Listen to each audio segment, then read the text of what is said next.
అంటున్నారు. అదే mineral water మాకు స్వచ్ఛంగా కావాలి తాగటాన్ని అనుకుంటే 200, డ్రమ్ము 200, లేదంటే క్యాన్లు 10 రూపాయలు క్యాన్ పెట్టి కొనుక్కోండి అంటున్నారు. క్యాన్ 10 తాగే నీళ్ళు అయితే. తాగే నీళ్ళని కొనుక్కుంటామా, ఈ రమ్ము నీళ్లు వాడుకోవటానికి కొనుక్కుంటామా?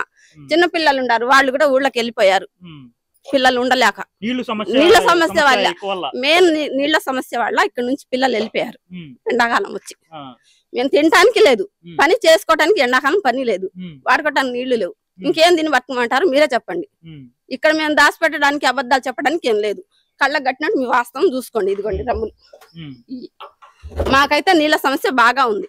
అది ఆ కుళాయి నీళ్లు పంచాయతీ నీళ్లు వస్తాయి అంటే అయ్యి రావట్లేదు, అయ్యి 4 రోజులకు ఒకసారి వస్తాయి. అవి ఏమన్నా బాగుంటాయా వాడుకోవటానికి? మురుగు వాసన, నీళ్లు పట్టుకుంటే పచ్చగా, అన్నం వండుకుంటే పచ్చగా అయిపోతుంది. అది ఒక రోజు వస్తే మీకు చూపిస్తాం ఇవన్నీ.